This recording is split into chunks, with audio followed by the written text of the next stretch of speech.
네, 반갑습니다. 저는 대기과학자 조천호라고 합니다. 이렇게 거룩한 곳에서 여러분들과 함께 기후위기에 대해서 이렇게 함께 생각할 수 있는 이런 귀한 시간을 갖게 돼서 굉장히 영광스럽게 생각을 합니다.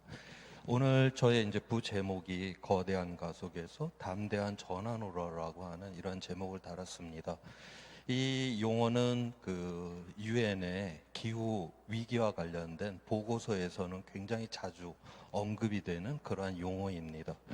그러니까 오늘날 우리의 이런 문명이 굉장히 거대한 가속으로 지금 이제 성장을 하고 있는데, 그 반면에 우리 지구의 환경이라고 하는 것이 또 거대한 가속으로 무너지고 있다라고 하는 거죠. 그래서 이 문제를 이제 해결을 하려고 하면 이 세상을 뭐 수정하거나 보완하거나 이렇게 지금 해결할 수 있는 문제가 아니라 완전히 지금까지 우리가 살아보지 못했던 새로운 세상, 다시 말해 담대한 전환을 해야지만이 바로 이 문제를 해결할 수 있다라고 하는 겁니다. 여기에 대해서 이제 함께 오늘 생각을 해보고자 합니다. 맨 앞에 지금 보이는 이 줄무늬의 그림은 지난 1850년 이후 최근까지 해서 지구 평균 기온이 변화되는 모습을 나타내고 있습니다. 세로줄 한 줄 한 줄이 지구 평균 기온이에요, 한 해. 그래서 지난 1850년 이후에 지금 이제 기온이 이렇게 상승되었다. 어떤 면에서 굉장히 아름답게 보이는 그림이지만 바로 저 안에 바로 이제 위험이 이제 도사리고 있다라고 하는 것입니다. 오늘 저의 이야기의 이제 구성은 어떻게 하려고 하냐면, 작년에 프란시스코 이제 교황님께서 이제 Let Us Dream이라고 우리 함께 이제 꿈을 꾸자라고 하는 그런 책을 하나 이제 쓰셨죠. 그거는 이제 저 책은 이제 그 우리가 코로나19라고 하는 이 사건 속에서 우리가 지금 살아가고 있는데, 우리가 누구나 다 이렇게 이야기를 하죠. 코로나19 이전하고 그 이후는 이 세상이 달라지게 될 거다라고 그렇게 이제 이야기를 하는데, 바로 그러한 교황님의 그러한 어떤 고민이 바로 여기에 담겨져 있습니다. 바로 이 책 안에 이제 경제 부분을 이제 다루는 부분이 하나 있는데요. 거기에서 누구를 언급을 했냐면, 여기 이제 그 도넛처럼 이제 보이는 요 이제 그림을 갖다가 이제 언급을 했는데, 이게 영국의 옥스퍼드 대학의 경제학자예요. 케이트 레이워스라고 하는 이 분의 그런 그 생각, 그러니까 도넛 이론이라고 하는 이 부분이 이 코로나19 이후에 이런 바티칸의 이런 고민을 갖다가 전략을 짜는데 대단히 도움이 되었다라고 그렇게 언급을 하고 있습니다. 그러면서 작년에 여러 그런 외신이라든가 이런 데 보게 되면 이제 교황님께서 이 도넛 이론이라고 하는 것이 굉장히 새로운 그런 관점, 참신한 관점을 이렇게 이야기를 해줬다라고 하는 이런 외신들도 많이 있었습니다. 바로 거기에 대한 이야기예요. 간략하게 이야기를 하게 되면 이제 지구의 위험 한계라고 하는 게 있습니다. 우리가 지구라고 하는 거는 물질적인 조건이고 이건 한계가 있어요. 그런데 이거를 우리의 인간의 세상이 넘어가면 안 되겠죠. 과잉이 되면 안 된다라고 하는 것이고, 그 안쪽에 있는 이 원이라고 하는 거는 우리의 사회적 기반입니다. 이 사회적 기반이 무너졌다? 그러면 인간의 존엄성이 무너지게 되겠죠. 그래서 이거는 무너지면 안 되는 것이고, 지구의 한계는 넘어서면 안 돼요. 그 사이에서만이 바로 우리 인간은 안전하고 이제 정의로운 세상 속에서 살아간다 해서 바로 이제 도넛의 모양이기 때문에 이제 도넛의 그런 이론이라고 그렇게 부르고 있습니다. 바로 이제 이러한 관점에서 제가 오늘 여러분들과 함께 생각을 하고자 합니다. 오늘 이야기의 그 구성은 맨 앞에서는 우리 기후 변화라고 하는 게 무엇인지, 또 그로 인해 갖고 어떤 위기가 일어났는지, 또 위기가 일어났으니까 이걸 또 어떻게 대응해야 되는지, 이런 순서로 말씀을 드리도록 하겠습니다. 먼저 기후 변화입니다. 먼저 우리가 오늘날의 이 문명이라고 하는 것이 어떠한 물질적인 조건에서 이루어졌는가, 우리가 그거를 생각을 해봐야 되는데, 바로 그거를 이제 이야기를 해주는 그림, 과학의 결과입니다. 현생 인류가 뭐 과학에서 이제 이 지구상에 이제 등장한 거를 한 20만 년 전이다라고 보고 있고, 어떤 그 뇌가 거의 우리랑 동일한 그러한 인류가 이 지구상에 등장한 거를 한 4만 년에서 한 5만 년 전쯤이다, 그렇게 보고 있어요. 자, 그런데 그 긴 시간의 대부분을 갖다가 인간은 구석기 시대를 벗어나지 못합니다. 우리가 알고 있는, 우리가 농업을 시작했고 신석기, 이게 언제 시작을 했냐? 10,000년 전이에요. 그러니까 이 현생 인류는 지구상에 등장한 이래 대부분의 시간을 구석기라고 하는 오랜 기간을 보냅니다. 바로 그거를 설명을 해주는 과학의 결과예요. 여기가 지금 현재이고요. 그 다음에 여기가 지금 10만 년 전입니다. 그래서 지난 10만 년 동안에 지구 북반구에 이런 평균 기온의 이제 변화를 나타내고 있어요. 지금 현재 육지 면적의 한 10% 정도가 빙하로 덮여 있습니다.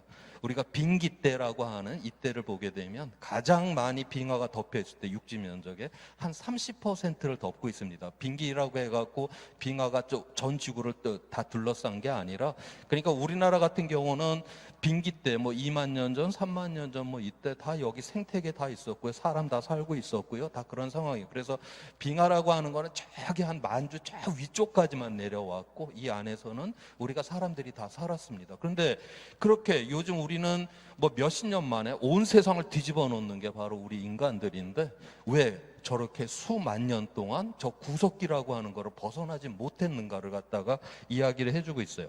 자, 여기서 보면 이 기온의 변동이 보면 빙기 때 지금으로부터 10,000년 전에 보게 되면 굉장히 심합니다. 그래서 지금보다 극단적인 날씨가 엄청나게 많이 발생을 했었다라고 봐요. 10,000년 전 이전에는. 그러면 지금은 태풍이 우리나라를 갖다가 하나 호남평야를 하나 이렇게 쓸고 지나간다 그러면 막 군인 동원하고 해갖고 벼세우기를 해서 한 해 추수가 그래도 겨우겨우 가능합니다. 그런데 만약에 태풍이 한 10개를 쓸고 지나간다?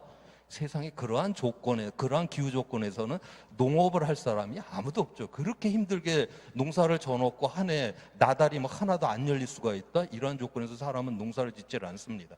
바로 우리가 10,000년 이전에는 이 빙기 때에는 극단적인 날씨가 너무나 많이 발생이 된 거예요. 그래서 농업을 할 수가 없었습니다. 그래서 이때는 이제 수렵 채집을 하면서 그렇게 이제 구석기 시대를 보내다가 2만 년 전부터 해갖고 이 천문학적인 조건이 변하기 시작을 했어요. 그래서 따뜻하게 이제 되기 시작을 했습니다. 그래서 10,000년 전에 딱 이렇게 되면 10,000년 이후부터 해갖고 기온이 안정된 상태, 다시 말해서 기후가 안정된 상태가 지금으로부터 10,000년 전부터 이제 시작이 된 것입니다. 기후가 안정이 되었다. 자, 이제는 우리가 나달을 하나 심었어요. 가을이 되면 한 100알을 얻을 수가 있어요. 설사 태풍을 한번 얻어맞는다 해도 내가 60알, 70알의 나달을 얻을 수가 있다. 이 정도의 믿음이 있어야지 우리는 농업을 할 수가 있는 것이거든요. 바로 그래서 오늘날의 농업이다라고 하는 거는 바로 안정적인 기후 조건에서 바로 이러한 농업이 이제 시작이 되었다라고 하는 것이죠. 농업을 하기 시작을 했으니까 사람들이 이제 멀리 돌아다니지 않고 정착을 하게 되고 그러면서 이제 신석기라고 하는 게 바로 시작이 되는 것이죠. 자, 그래서 이 10,000년 전에 요 시간축을 갖다 기점으로 해갖고 과학에서 우리가 지질 시대를 이제 구별을 하게 되는데 10,000년 전 이전을 빙기다라고 이렇게 부르고 있고 10,000년 이후부터 해갖고 간빙기라고 하는데 여기서 인류가 살았다라고 하는 그런 의미에서 홀로세 완전히 새로운 시대라고 하는 이러한 이제 지질 시대의 이름을 갖고 있습니다. 그 다음에 요 10,000년 전에 저 시간축을 갖다가 우리가 역사에서는 그 이전을 갖다가 구석기다라고 부르고 있고 10,000년 이후부터 해서 이제 신석기, 청동기, 철기 하면서 오늘날의 문명까지 바로 이제 이룰 수가 있다라고 하는 겁니다. 다시 말씀드려서 오늘날의 이 거대한 가속으로 성장하는 이 찬란한 문명의 바로 기반은 농업이 가능했던 바로 그 기후 조건에서만이 바로 이 문명이 가능한 것이고 오늘날 이 기후 변화라고 하는 게 일어났기 때문에 바로 문명의 조건이었던 이 기후가 지금 변화가 되면서 오늘날 우리한테 이제 위험으로다가 다가오고 있다라고 하는 겁니다. 자, 그래서 그 부분에 대해서 지금 어느 정도 이제 인간이 이 세상을 변화시키고 있는가 거기에 대한 이야기를 한번 드리고자 합니다. 이 그림은 지금 여기가 1900년을 나타내고 있고요. 지금 죄송합니다. 여기가 지금 2020년입니다. 그래갖고 여기 지금 생물의 총량이라고 하는 거는 식물, 동물, 아무튼 이 지구상에 있는 모든 살아있는 것들, 뭐 곰팡이 뭐 이런 것까지 다 포함을 시키는 살아있는 그 모든 것들의 무게가 생물 총량이에요. 1900년 이후로다가 최근까지 해갖고 그 양이 거의 일정하게 지금 유지가 되고 있는 이러한 상황입니다. 생물의 총량은요.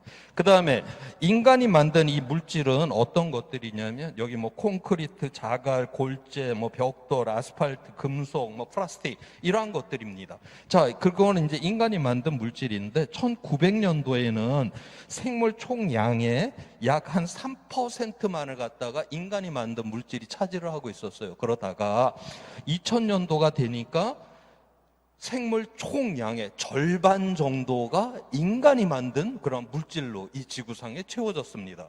그런데 지금 20년밖에 지나지를 않았어요. 20년밖에 지나지를 않은 이 상황에서 보니까 생물의 총량하고 인간이 만든 이 물질의 양이 지금 거의 같은 수준이 돼버렸습니다. 20년 만에 2배가 돼버린 거예요. 자, 지금 전 세계적으로 경제 성장률이, 전 세계 평균 경제 성장률이 매년 3%씩 성장을 합니다. 코로나19이기 때문에 약간 이제 후퇴는 하긴 했지만, 우리가 코로나19가 없었다라고 하면 전 세계적으로 매년 3% 이상씩을 지금 성장을 하는데, 매년 경제 성장률이 3%면 23년이 지나면 경제 규모가 2배가 됩니다. 경제 규모가 2배가 됐다라고 하는 그거를 우리 인간이 뭐 두뇌하고 근육의 힘만으로 경제 규모를 2배를 만들 수가 없습니다. 우리가 지구로부터 에너지와 자원을 그만큼 더 빼다 써야 되는 것이고요. 그 다음에 오염먼지, 온실가스를 내뿜어야 되는 거고, 그 다음에 쓰레기를 쌓아둬야지 우리는 경제 규모를 2배를 만들어낼 수가 있는 거예요. 자, 그래서 이런 식으로다가 지금 기하급수적으로 굉장히 거대한 가속으로 바로 지금 이제 지구가 이제 파괴되고 있다라고 하는 건데, 하나 더 예를 들면 생물 실험 시간에 유리 접시에다가 영양분을 집어넣어요. 거기에 미생물 한 마리를 집어넣습니다. 한 마리가 2마리, 4마리, 8마리, 16마리, 무슨 32마리 막 이렇게 증식하는, 마치 여기 인간의 물질, 인간이 만든 물질이 증식하는 모습하고 똑같습니다. 이런 식으로 증식을 하는 걸 우리가 기하급수적으로 이제 증식을 한다라고 하는데, 그때 이 미생물이 이 유리 접시에 절반을 채울 때까지는 시간이 제법 오래 걸려요. 근데 절반을 딱 채운 다음에 한 번만 더 증식을 하고 나면 유리 접시를 꽉 채우죠. 그리고 거기 있는 영양분을 쫙 빨아먹고 멸절을 해버립니다.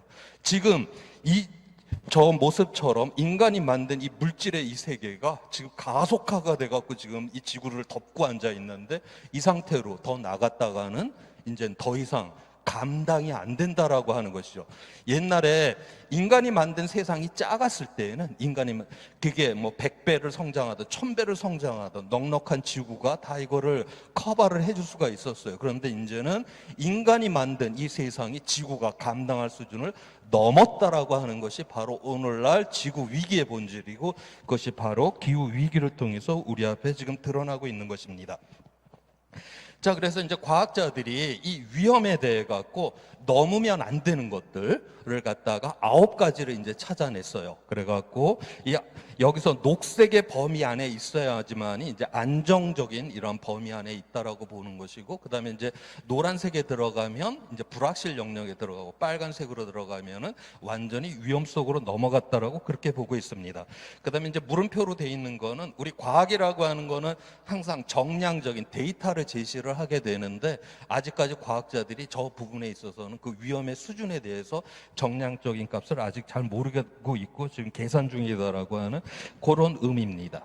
먼저 이제 그 기후 변화를 보게 되면 여기 노란색의 영역 안에 들어있죠. 2015년에 파리 기후 협약이 이제 지구 평균 온도를 갖다가 2도 이내로 낮추기로 했는데, 지금 현재 인간은 1도를 상승을 시킨 상황에 있어요. 그래서 2도를 넘게 되면 이제 위험으로 다 넘어간다라고 보는데, 지금 1도가 상승됐기 때문에 불확실한 영역에 들어왔다라고 그렇게 보고 있고요.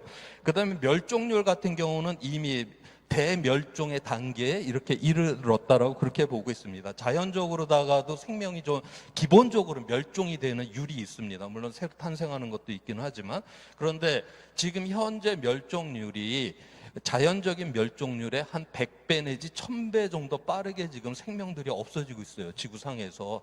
그래서 우리가 지난 5억 4천만 년 동안에 5번의 대멸종 사건이 있었는데, 거의 그때 대멸종의 비율로다가 지금 생명이 없어지고 있다. 우리가 대멸종이라고 해갖고 자고 일어날 때 그 다음날 뭐 생명이 싸그리 죽었다, 이게 아니라 그게 수천 년 동안 죽어나가서 공룡이 싸그리 다 없어져 버린 것이거든요. 그래서 지금 현재는 이미 대멸종의 그런 단계에 이르렀다라고 보고 있고, 여기 보니까 이제 질소하고 인이 또 위험의 이제 영역 안에 들어왔다라고 보고 있습니다. 우리가 1950년대 지구상에 25억 명이 살고 있었어요. 지금 78억 명, 3배 이상이 살고 있습니다. 1950년대 25억 명 중에서 절반 정도는 기아에 시달렸어요. 영양 상태에 기아에 시달렸는데 지금은 78억 명 중에 한 10% 정도가 기아에 시달린다라고 봐요. 자, 그러니까 더욱더 많은 사람이 더욱 잘 먹는 시대가 바로 지금 시대예요. 인류 역사상 이렇게 많은 사람이 이렇게 잘 먹는 시대는 없었습니다. 최고의 지금 피크를 갖다 우리는 올라선 그 상황에서 우리가 지금 살아가고 있는데, 그러면 농토가 그런데 1950년 이후에 농토는 전 세계적으로 한 13%밖에 늘지를 않았어요. 인구는 3배 이상이 됐는데 이 많은 사람이 더 잘 먹는단 말이에요. 이 도대체 무슨 일이 일어났냐? 바로 녹색혁명을 일으켰기 때문에, 그래서 1950년대 비해서 단위 면적당 생산되는 이 농업 생산량이 4배 이상을 지금 뽑아냅니다. 1950년대에 비해 갖고 우리가 종자 개량도 했고 뭐 농약도 쳤고 그다음에 거기다가 이제 비료를 갖다 이제 집어넣는데, 문제는 이 비료예요. 이 비료가 이제 우리가 질소 비료, 인, 뭐 이런 거를 갖다 이제 뿌려놨는데, 이거를 농작물이 한 거의 절반도 이거 빨아들이지를 못합니다.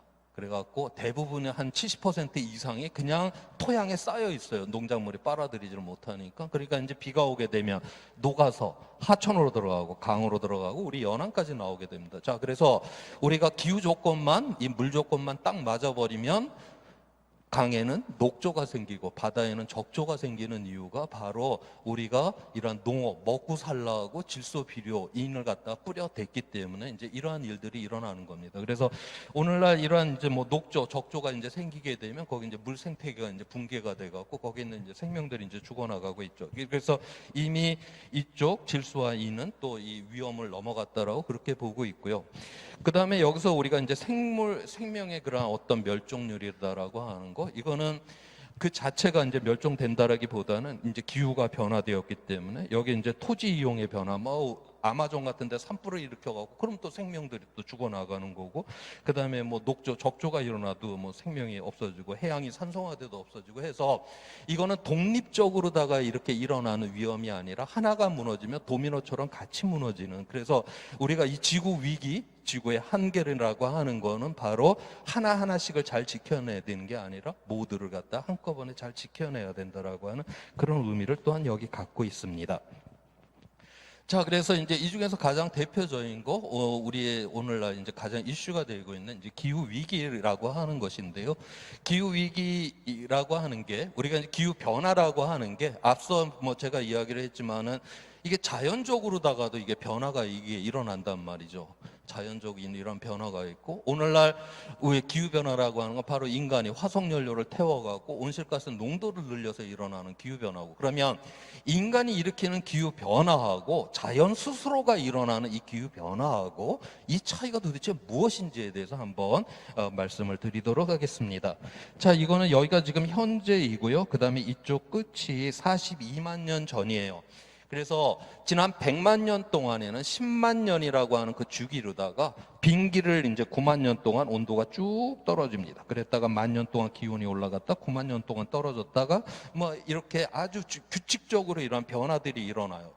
저거는 천문학적인 조건이 변하면서 저렇게 규칙적인 변화들이 있었고요. 그와 함께 기온이 이제 떨어지게 될 때 이산화탄소 농도도 같이 떨어지고 기온이 상승되면 이산화탄소 농도도 이렇게 같이 이제 올라가게 됩니다.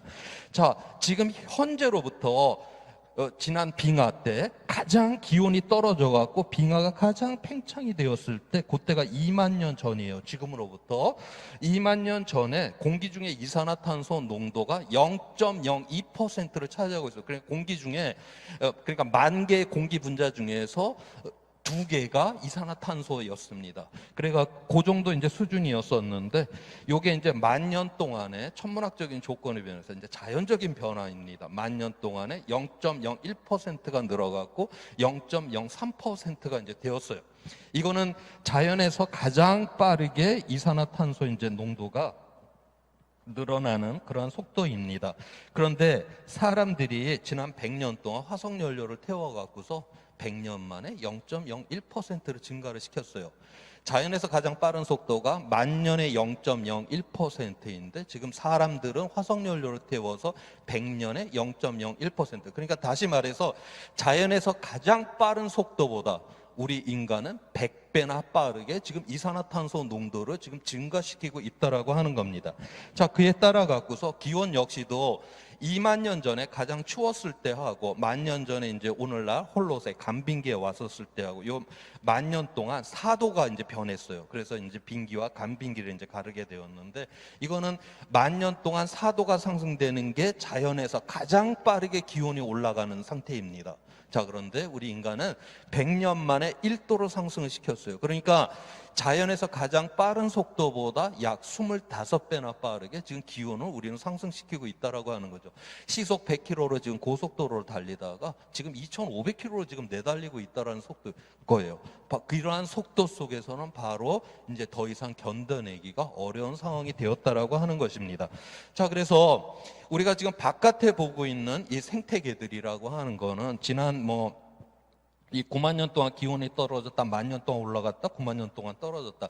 대부분들이 이런 자연적인 변화들은 다 견뎌낸 거예요. 우리 사람도 마찬가지고. 자, 그런데 지금 이 약한 생명들, 양서류라든가 고산에 있는 식물들이라든가 이렇게 약한 생명들이 하나 둘씩 지금 이제 멸절들이 일어나고 있습니다. 우리가 양서류, 개구리를 먹는 것도 아니고 산 위에 있는 무슨 특별한 무슨 식물을 먹는 것도 아니니까 우리 인간하고 상관없는 거 아니야? 그런 식으로 생각할 수 있겠죠. 자, 그래서 우리가 젠가 게임, 이 벽돌 빼기 게임에서처럼 이제 생명들이 하나 둘씩 이렇게 지금 빠져나가고 있어요. 우리랑 상관없이 약한 그런 생명들이 빠져나가고 있는데 우리가 그러면 아직까지 이 젠가의 구조가 유지가 되니까 괜찮냐? 우리가 그렇게 생각할 수는 없다라고 하는 겁니다.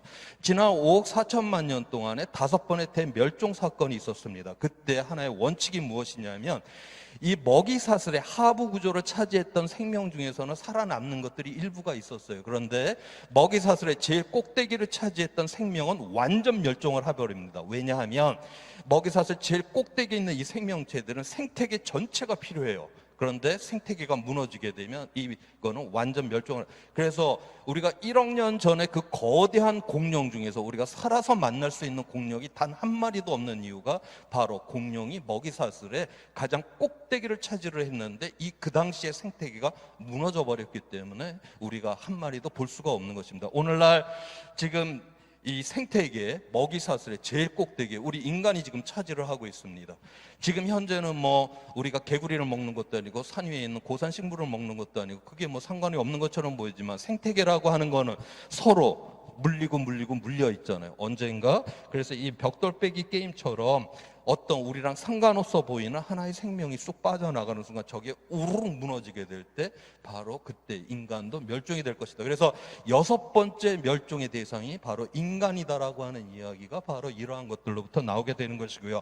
다시 말씀드려서 오늘날 우리가 자연에서도 스스로가 기후가 변화가 됐고 사람도 기후 변화를 일으키고 있는데 그 크기의 문제라기보다는 지금 변화의 속도가 어마어마하게 빠르게 지금 인간이 기후를 변화시키고 있는 그래서 속도의 문제가 크다라고 하는 것을 제가 한번 강조를 여기서 한 것입니다. 자, 그래서 거기에 대해 갖고 좀 더 이제 구체적인 데이터로다가 한번 이야기를 해보도록 할게요. 지금 가로축은 연평균 강수량을 나타내고 있고 세로축은 연평균 기온을 나타내고 있습니다. 그래서 그 강수량하고 그 기온에서 그 인구의 밀도를 지금 보여주고 있어요. 이 그림에서. 그래서 빨간색이 강렬하면 강렬할수록 거기에 사람들이 굉장히 밀집돼 갖고 살고 있다라고 하는 걸 의미를 하고 있습니다. 자, 그런데 여기서 그 기온을 보게 되면 이 기온의 폭이 고작 한 4도밖에 안 돼요. 우리 인류가 지금 저 알래스카에서 사막의 열대 우림에 다 들어가서 사는 것처럼 보이지만 실제 밀집돼 갖고 사는 지역들, 그러니까 오늘날 문명을 이루고 있는 이 지역의 그 기온의 폭은 고작 4도 이내에서만, 연평균 기온 4도 이내에서만 바로 몰려 살고 있다라고 하는 거고, 저 폭 안에 바로 대한민국도 포함이 지금 돼 있다라고 하는, 그래서 우리나라 이렇게 인구 밀도가 지금 높은 것이고요. 자, 그러면 왜 저 좁은 범위 안에서의 그 기온 폭에 왜 사람들은 저렇게 밀집돼 몰려 사냐?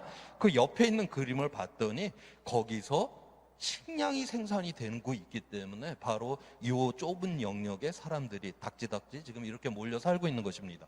자, 그런데 지금 현재 1도가 상승이 되었고 앞으로 이제 우리가 파리기후 협약 2015년에 2도 이상이 되면 이제 위험으로 들어간다라고 보고 있는데, 우리는 고작 4도라고 하는 이 좁은 범위에서만이 식량을 생산하고 이 많은 인구를 먹여 살리면서 살고 있는데, 2도만 이제 벗어나게 되면 바로 이러한 식량의 이러한 공급에 있어서 어마어마한 문제가 일어나는 세상으로 진입을 하게 될 거다라고 하는 겁니다. 그래서 오늘날의 이 문명이다라고 하는 게, 이 기후 조건이라고 하는 게 굉장히 좁은 영역에서만 이 문명이 유지가 될 수 있는데, 이게 근본적으로 지금 흔들리고 있는 상황이 되었다. 다시 말해서 먹을 게 없는 상황으로 들어갈 확률이 높아지는 상황이 된다. 이것이 바로 오늘날의 기후 위기인 것입니다. 자, 그래서 이러한 이제 위기가 일어났는데, 이러한 위기에 대해 갖고 좀 더 한번 구체적으로 살펴보도록 하겠습니다. 이 그림은 1850년에서 2100년까지 지구 평균 기온이 변화되는 모습입니다. 여기 하늘색 동그라미로 되어 있는 것들은 이미 이제 1850년에서 최근까지 정말 관측이 된 값이에요. 관측돼서 기온이 지금 이렇게 올라오고 있다라고 하는 것이고요. 그 다음에 여기 RCP 2.6으로 표현된 거는 파리기후 협약이었던 지구 평균 기온을 2100년까지 2도 이내로 안정을 시키는 경우에 기온이 저런 식으로 변화가 될 거다라고 보고 있고, 그 위에 RCP 8.5다라고 하는 거는 전혀 우리 인류가 이 기후 위기에 대응을 전혀 하지 않고 마음껏 온실가스를 내뿜었을 경우에 금세기 말 2100년경에 한 4도 내지 5도까지 지구 평균 기온이 올라가게 될 거다라고 그렇게 보고 있는 겁니다. 현재는 이제 1도 정도가 지금 이제 상승이 된 그러한 상황에 있어요. 1도 정도가 이제 상승이 됐는데, 우리가 지구 평균이라고 하는 거는 우리 그 체온하고 좀 가장 비슷합니다. 우리 체온이 정상보다 한 1도 정도가 높게 되면 머리가 띵하고 컨디션이 안 좋아요. 다시 말해서 내 몸의 이상 상태를 갖다 감지를 하게 되는 것이죠. 그래서 지금 현재는 기후 위기가 본격적으로 일어난 게 아닙니다. 좀 뭐 기후 위기가 일어났다고 우리가 뭐 사회적 거리두기를 했으면 뭐 했어요? 좀 불편했을 뿐이지. 지금 현재는 감지를 하고 있는 그런 수준이고요. 여기서 0.5도가 더 올라가게 돼서 이제 1.5도 이상이 되게 되면 좀 이제 이 기후 위기가 이제 확산이 된다라고 보는데, 예를 들어서 작년 같은 경우에 우리가 장마가 이제 굉장히 길었죠. 그다음에 2018년에는 폭염이 굉장히 이제 길었었고요. 그래도 그건 어떤 일정한 기간에만 우리의 삶을 갖다가 고통스럽게 만들었잖아요. 그런데 지금보다 0.5도가 더 오르게 되면 항시적으로다가 이 날씨로 인해 갖고 고통을 받는 이러한 상황에 진입을 하게 될 거다라고 보고 있습니다.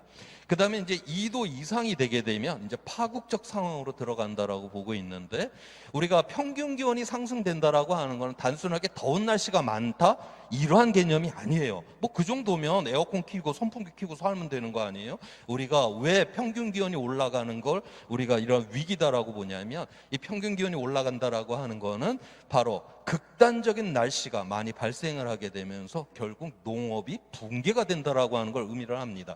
다시 말해서 물이 부족하게 되고 가뭄이 들게 되고, 그럼 기근이 일어나게 되는 거고, 그다음에 생물 다양성이 붕괴가 일어나고, 그다음에 빙하가 녹게 되니까 바닷물이 올라오게 돼요. 그래서 우리가 연안에 거대한 도시들은 다 연안에 해안에다가 그렇게 건설을 해놨는데 그 도시들이 침수를 당하게 될 것이고, 그다음에 이산화탄소 농도가 늘어나게 되면 이거를 바다가 흡수를 합니다. 그러면 바닷속에서 이게 탄산 성분이 돼갖고 해양을 산성화시켜요. 해양을 산성화시키면 해양 생태계를 붕괴를 시키는 거고, 그러면 그만큼 우리가 바다로부터 얻을 수 있는 어류, 먹을 것이 없어지는 세상이 된다라고 하는 것이. 그래서 평균 기온이 상승된다라고 하는 거는 그냥 더운 날씨가 많아진다 이러한 개념이 아니라 우리의 생존의 기반이 무너진다라고 우리가 그렇게 이해를 해야 되는 것이고요. 지금 코로나19인 상황에서 정부가 재난지원을 풉니다. 실제로 어려운 분들이 거기로부터 도움을 받아요. 그런데 우리나라에서 이 기후 위기가 진짜 눈앞에 벌어졌다, 이 상태는 어떤 상태를 의미를 하느냐, 마트에 갔더니 먹을 거를 팔지를 않는 거예요. 그러한 먹을 거를 팔지를 않는데, 그때 정부가 재난지원금을 아무리 푼다 한들 뭐 사 먹을 수 있는 것도 없는데 아무짝에 이게 도움이 안 되는 상황. 그래서 그렇게 되게 되면 온 세상이 통제가 불가능한 그런 세상이 되겠죠. 그래서 이 기후 위기라고 하는 거는 그런 통제 불가능한 위험 속으로 들어간다라고 하는 것을 의미를 하고 있습니다.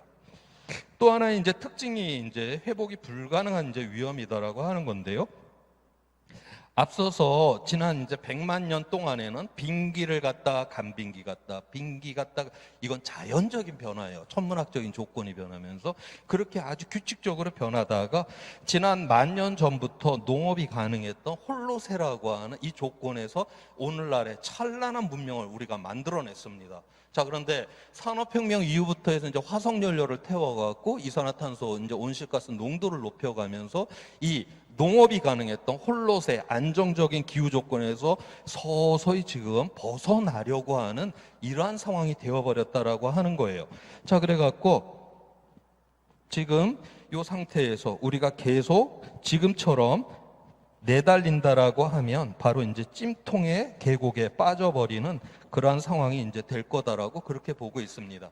저 찜통에 이제 그 계곡에 빠져버리게 되면 어떤 문제가 일어나냐? 이게 회복이 불가능하다라고 하는 거예요. 인류가 이 지구상에 등장한 이래 엄청나게 많은 위험은 다 겪었습니다. 뭐 우리가 자연 재난, 감염병, 전쟁, 최근 들어와서 뭐 금융 위기, 우리가 그런 거를 다 겪어냈기 때문에, 그리고 그러한 위험으로부터 회복을 했기 때문에 오늘날 찬란한 문명이라고 하는 게 존재하는 것이에요. 자, 그런데 이 기후 위기에서는 바로 우리가 이게 회복이 가능하지 않다라고 하는 겁니다. 예를 들어서 하나 말씀해 드릴게요. 작년 같은 경우 2020년도 6월 달에 시베리아에서 6월 달에 38도까지 기온이 올라갔습니다. 시베리아가. 여러 가지 이제 이유들이 있는데 그 중에서 이제 대표적인 이유가 뭐냐면 거기는 원래 항상 눈이 이렇게 덮여 있는 지역이에요. 그래갖고 거기는 햇빛이 이렇게 들어오게 되면 눈에 반사가 돼서 그냥 햇빛이 우주로 원래 나갔습니다. 그런데 이제 지구가 가열이 되니까 거기 눈이 녹은 거예요. 눈이 녹으니까 토양이 드러났고 그다음에 풀 같은 게 막 자라게 되겠죠. 이제 햇빛이 들어와요. 예전에 눈이 있었을 때는 반사가 돼서 우주로 갔었는데 이제는 지구의 그 태양 에너지가 흡수가 돼 버립니다. 태양 에너지가 흡수가 됐으니까 온도를 더욱더 높일 거고, 더욱더 높였으니까 더욱더 많은 눈을 녹여버릴 거고, 녹였으니까 토양이 더욱더 많이 늘어나갖고 더욱더 많은 태양 에너지를 받게 되겠죠. 자, 이거는 사람이 온실가스 배출하는 거하고 아무 상관없어요. 지구는 스스로 그렇게 온도를 증폭시켜 갑니다. 제가 이제 예를 하나만 들은 것이고요. 이거 말고도 이렇게 지구는 기후를 갖다가 증폭시켜서 변화시킬 수 있는 과정들이 여기저기 엄청나게 많아요.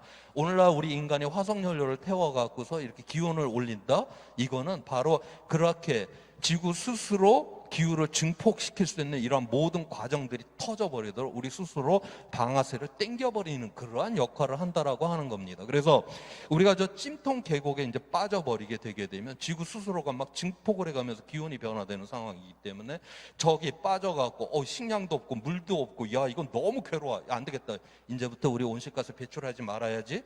그런 거 아무리 결심해봤자 소용이 없다라고 하는 겁니다. 왜냐하면 지구는 스스로 기후를 증폭을 시켜가면서 이렇게 변화를 시켜가는 그런 상황이 된다라고 하는 것이죠. 우리가 지구라고 하는 거는 항상 어떻게 배웠냐면 생명을 갖다 풍요롭게 하는 곳 이렇게 배웠어요. 그런데 그거 잘못된 겁니다.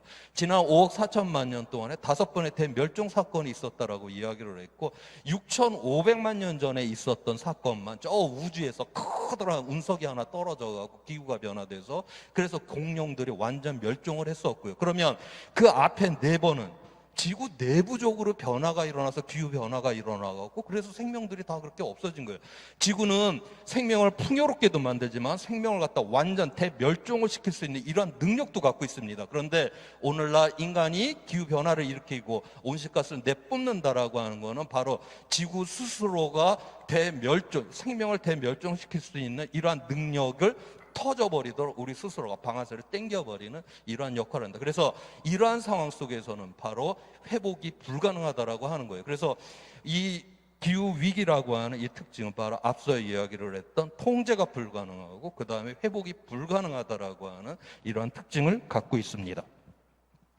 자, 그래서 그 작년에 BIS라고 하죠. 우리가 그 각국의 그 중앙은행의 그 협의체라고도 하는데 세계 결제은행 뭐 그래서 뭐 은행에서 뭐 BIS 비율을 맞춰야 된다라고 하는, 그래서 중앙은행 중에 중앙은행이라고 하는 그 BIS에서 그 그린 스완이다라고 하는 이러한 그 기후 위기와 관련된 이러한 보고서를 하나 작성을 했습니다. 거기 이제 부제목으로다가 기후 위기 시대의 중앙은행의 뭐 재정적 안정성이다라고 하는 이러한 보고서를 발간을 했는데, 여기서 그 위험을 이제 구별을 하게 될 때 우리가 백조로다가 그렇게 이제 구별을 했어요. 거기에 대해서 간략하게 한번 말씀을 드리고자 합니다.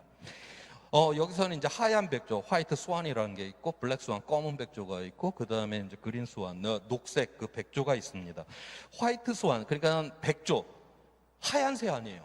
그런데 하얀 새의 그 위험이다라고 하는 건 어떤 의미냐? 우리가 너무나 과거부터 잘 알고 있는 위험이에요. 예를 들어서 대한민국에서 봄철이면 가뭄이 들 가능성이, 가뭄이 잘 나죠. 그 다음에 여름철에는 홍수가 잘 나죠. 그러니까 대한민국에서 물 관리를 하는 사람들은 겨울철부터 물을 갖다가 저수지나 댐에 모으려고 굉장히 애를 쓰겠죠. 그 다음에 여름이 되게 되면 저수지나 댐에서 물을 좀 빼놓으려고 하겠죠. 이거는 과거부터 우리가 알고 있는 위험이라고 하는 걸 알고 있기 때문에 그런 식으로다가 대응을 하게 됩니다. 그래서 이거는 과거로부터 반복되는 위험이고, 그래서 우리가 그 과거에 이런 어떤 통계적인 경험치를 통해 갖고 이 위험은 막을 수가 있다라고 하는 것이고요. 그런데 블랙스완이 이 검은 백조, 이 원래는 백조니까 하얀 새야 되는데 검은 백조가 있습니다. 이거는 유럽 사람들이 처음 이제 호주를 갔다가 이제 들어가서 봤더니 하는 이게 보니까 호수 위에 동동 떠 있는 아무튼 검은 백조가 그때 이제 처음 본 거예요. 그러니까 백조는 원래 하얘야 되는데 검은 백조가 이제 나타난 것이죠. 그래서 이거는 있을 수 없는 일이 일어났다. 그래서 이건 위기가 일어날 때까지 잘 몰라요. 우리가 1998년 우리 대한민국 IMF 때, 그 다음에 뭐 2008년도 전 세계적인 금융위기, 그거는 거의 임박한 그 순간이 돼서야 악하고서 우리가 알게 된 그런 위험들 아니에요. 그래서 이렇게 위기가 올 때까지는 잘 모르고 바로 이제 그 위기 앞에서 굉장히 이제 고통을 받게 되죠. 그렇지만 그러한 위험조차도 시간이 어느 정도 지나게 되면 다 이제 회복이 되는 그러한 위험들입니다. 반면에 이 그린스완, 이 기후 위험이다라고 하는 거는 위기가 일어난다라는 건 확실히 알아요. 그런데 언제 어디서 무엇이 어떻게 이렇게 아주 구체적인 이거에 대해서는 불확실성이 있는 그러한 위험이다. 그런데 이러한 불확실성이 있음에도 불구하고 만약에 우리 눈앞에 진짜 등장을 하게 된다라고 하면 바로 회복이 불가능한 파멸적인 그런 위험이 될 수밖에 없다라고 하는 것입니다. 그래서 지금 이제 블랙스완 같은 경우는 뭐 금융 분석가나 위험 관리자들이 이걸 다뤘어야 되는 건데, 이제 그린 스완, 녹색의 이 위험이다라고 하는 거는 바로 과학자들, 왜냐하면 이거는 지구의 어떤 물리적인 이런 어떤 물질적인 이런 한계를 갖다가 바로 과학자들이 제시를 하기 때문에 오늘날의 그 코로나19인 상황에서도 아무튼 질병관리청에 아무튼 정은경 청장이 제일 먼저 나왔어요. 그 사람이 그런데 과학자 아니에요. 바로 그러한 세상처럼 바로 앞으로의 이러한 위험의 세계에는 바로 과학자들이 이렇게 이제 이러한 분석을 갖다가 맨 먼저 하는 그런 세상으로 진입을 하게 될 것이다라고 그렇게 보고 있습니다. 자, 그래서 이 부분에 대해서 좀 더 이제 한번 구체적으로 또 살펴보도록 하겠습니다. 지금 이거는 그 북반구 여름철에 평균 기온의 이제 빈도 분포를 나타내고 있는데, 여기에 계신 분들을 이제 그 키 순서대로 빈도 분포를 이렇게 보여주면 평균이신 분이 가장 많겠죠, 숫자로다가. 그 다음에 키가 아주 크신 분들 숫자가 적을 거고, 키가 작으신 분 숫자가 적겠죠. 그래서 우리가 이 빈도 분포를 보게 되면 이런 종의 모양을 이렇게 갖게 됩니다. 그래갖고 대부분 이제 이런, 그래서 요거는 80년 이전에 이러한 종의 모양이고요. 우리가 평균이 이제 많이 발생한다라고 하는 거는 아까 하얀 백조의 그 위험이에요. 우리가 평균적인 거는 예년에 비해서 항상 이런 위험이 발생했어. 뭐 봄에는 가뭄이 들고, 그 여름에는 홍수가 나고, 뭐 이러한 것들 빤히 알고 있는 것들이에요. 그런데 이 꼬리 부분에서 일어나는 위험이다라고 하는 거는 굉장히 지금 민감해서 이 꼬리 부분은 거의 발생을 안 하죠. 그러니까 평년보다 한 3도가 높은 경우라든가 이런 것들은 거의 발생을 안 하는데, 바로 이런 꼬리 부분에서 이제 어떤 사건이 일어났다, 어떤 극단적인 사건이죠. 평균보다 굉장히 벗어난 그러한 곳에서 일어난 위험이기 때문에 바로 이러한 것이 이제 블랙스완, 검은 백조의 그런 이제 위험이 되는 것이고요. 그다음에 이제 요거는 80년 이전에 이러한 이제 그 여름철 평균 기온의 이제 모습을 갖다가 옆에다가 이제 시커멓게 칠해 놓고 그다음에 이 2005년 이후를 다시 칼라로다가 이렇게 이제 표현을 했습니다. 저 종의 모양에서 제일 꼭대기에 있는 그 지점을 우리가 이제 중앙값, 평균값이다라고 그렇게 이제 하고 있는데 80년 이전하고 2005년 이후에 북반구에서 여름철 평균 기온이 0.7도 정도가 상승을 했어요. 그 다음에 또 하나 봐야 되는 거는 이 종의 모양이 80년 이전에 비해서 2005년 이후가 되니까 옆으로 이렇게 좀 퍼지죠. 우리가 공기 중에다가 온실가스를 이제 배출을 했다라고 하는 거는 공기 입장에서는 충격을 받는 겁니다. 이렇게 진자 운동, 추 운동을 이렇게 하는데 옆에서 충격을 딱 때리면 이게 진폭이 커지잖아요. 그것처럼 이 기후의 변동성이 온실가스를 많이 배출하게 되면 기후의 변동성이 커지게 됩니다. 물론 더운 쪽으로다가 계속 이게 이제 변화가 더 많이 일어나긴 하지만 이 진폭이 커지다 보면 이게 겨울철에 한파가 들어올 때는 제법 세게 들어와요. 그래서 이게 추운 쪽으로 진폭이 커질 때는 한파도 종종 경험을 하는 이유가 바로 기후의 변동성이 커지기 때문에 이러한 일들이 지금 일어나는 것입니다. 그래서 이제 종의 모양이 2005년 이후가 됐으니까 옆으로 이제 쭉 퍼져 버렸어요. 자, 이렇게 해놓고 보면 80년 이전에 평년보다 3도가 높은 경우는 0.1%가 발생을 했었습니다. 그런데 2005년 이후가 되니까 평년보다 3도 이상인 경우가 14.5%, 145배나 이렇게 늘어나 버린 겁니다. 그래서 이 꼬리 부분이 굉장히 지금 이렇게 두툼해져 버렸죠. 바로 우리가 앞서서 이 기후 위험이다라고는 불확실성이 있다라고는 했지만은 바로 저 꼬리 부분이 저게 두툼해진다라고 하는 저거는 급격하게 지금 일어나고 있는. 그래서 불확실성이 있지만은 아까 기후 위기는 확실하게 일어난다라고 이야기를 했잖아요. 바로 저 꼬리 부분에 저 이제 그 두께가 두꺼워지는 저 위험처럼 바로 이제 일어난다라고 하는 것이고요. 그래서 지금 이제 145배다라고 하는 게 이제 감으로는 잘 안 오실 거예요. 여러분들 요즘 우리가 매년 언론 기사에서 뭐 역대급 100년에 한 번 발생할 날씨 이런 기사를 매년 읽잖아요. 정상적인 상황이라고 하면 100년에 한 번 발생할 날씨라고 하면 우리는 100년에 한 번 그런 기사를 읽어야지 정상인 상황이에요. 그런데 우리는 이미 매년 그런 기사를 지금 읽고 있습니다.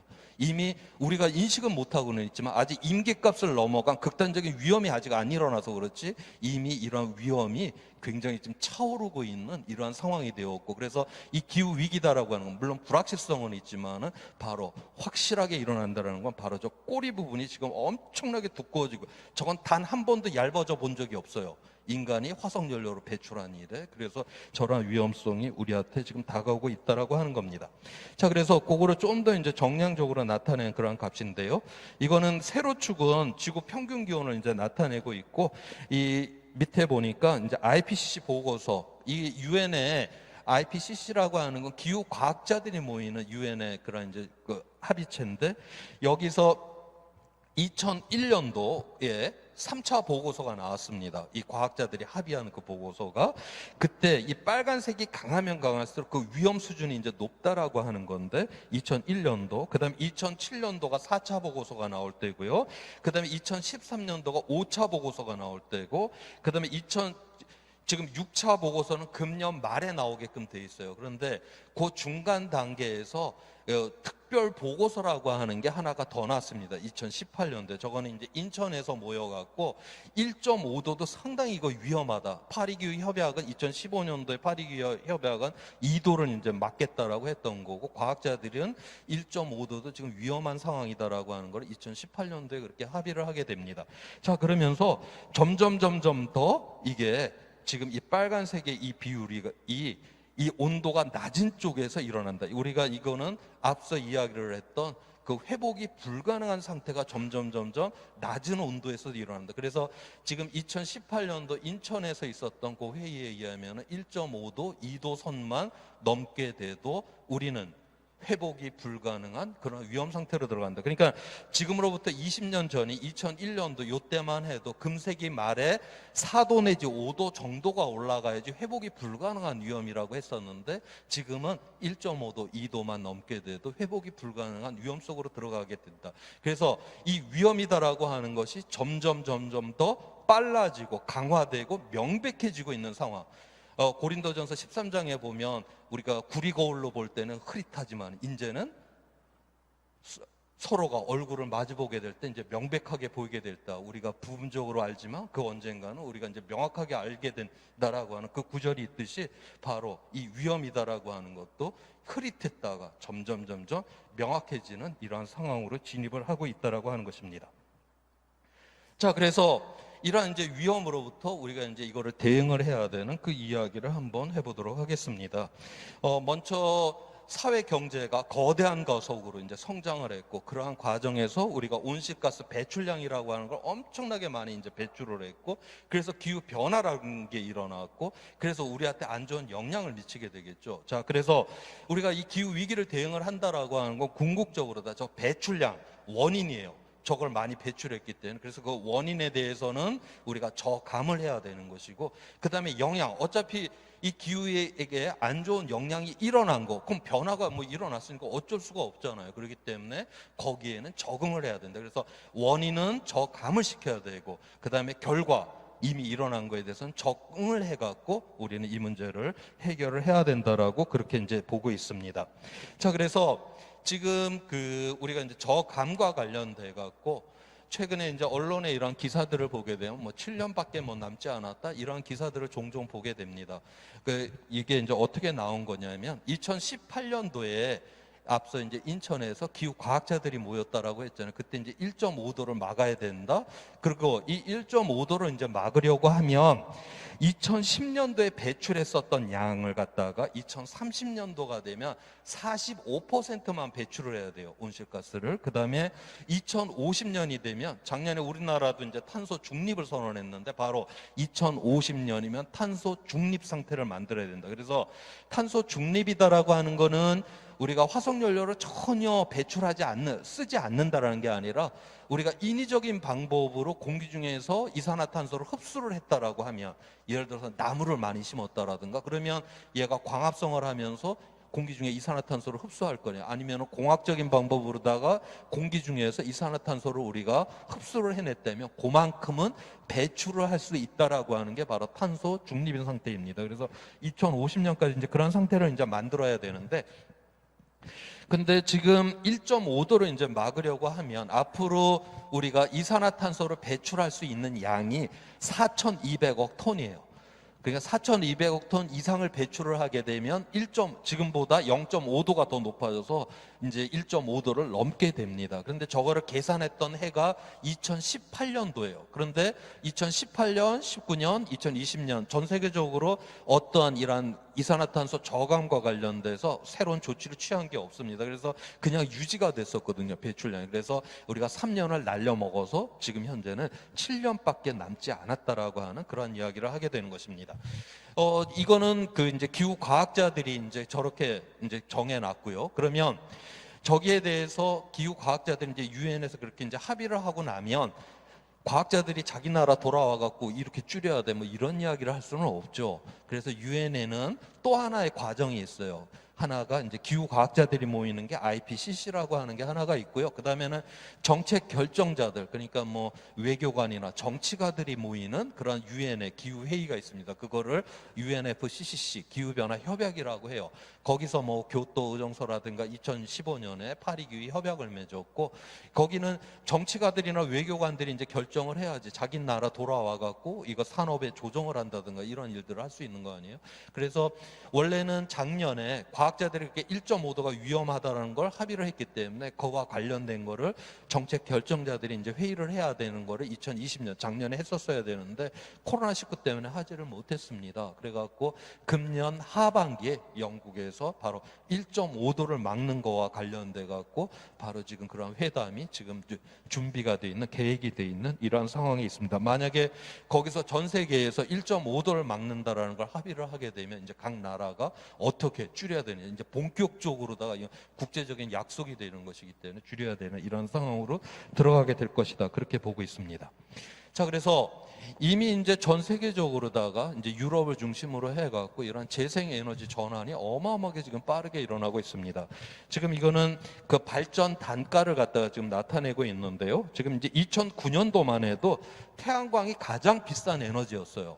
그런데 지금 10년 만에 89% 가격이 떨어졌습니다. 그 다음에 풍력 같은 경우는 지금 70% 10년 만에 가격이 떨어졌고, 다시 말해서 10년 전에 100원 하던 게 지금 10원 하고 30원 하고 있다라고 하는 거예요. 지금 이렇게 가격이 떨어진 분야는 지금 재생에너지 이 분야밖에 지금 없습니다.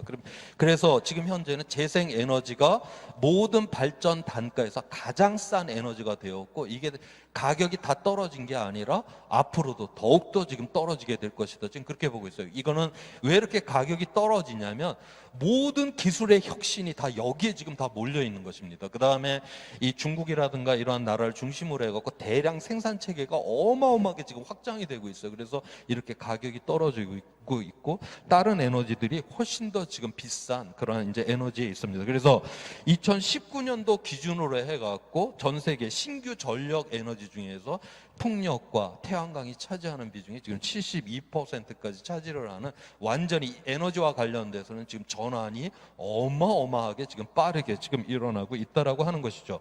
자, 그런데 여기 작년에 나온 블룸버그라고 하는 거기서 나온 그 이제 기사인데, 거기서 보면 국가별 발전 단가에서 가장 싼 에너지원, 이게 미리 이러한 어떤 재생에너지로 전환을 했던 나라들은 여기 이제 하늘색으로 칠한 거는 풍력이 가장 싼 에너지예요. 그 다음에 노란색으로 칠해 놓은 거는 그 나라에서 태양광이 가장 싼 에너지입니다. 그 다음에 회색은 가스가 가장 싼 에너지이고, 그 다음에 까만색은 석탄이 가장 싼 에너지예요. 지금 대한민국은 지금 이 아시아 쪽에 있는 나라들과 함께 지금 석탄이 가장 싼 에너지원이다.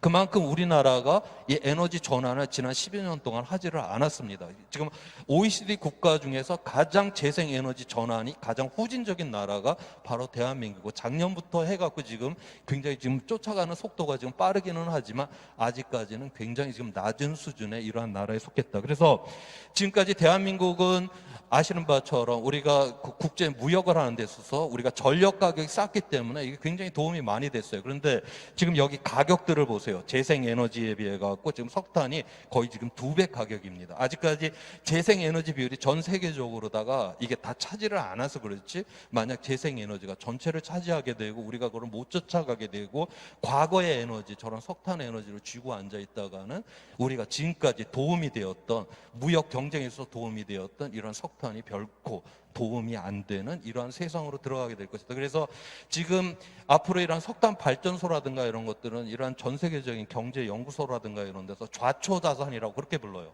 그러니까 재생에너지보다 가격도 비싸.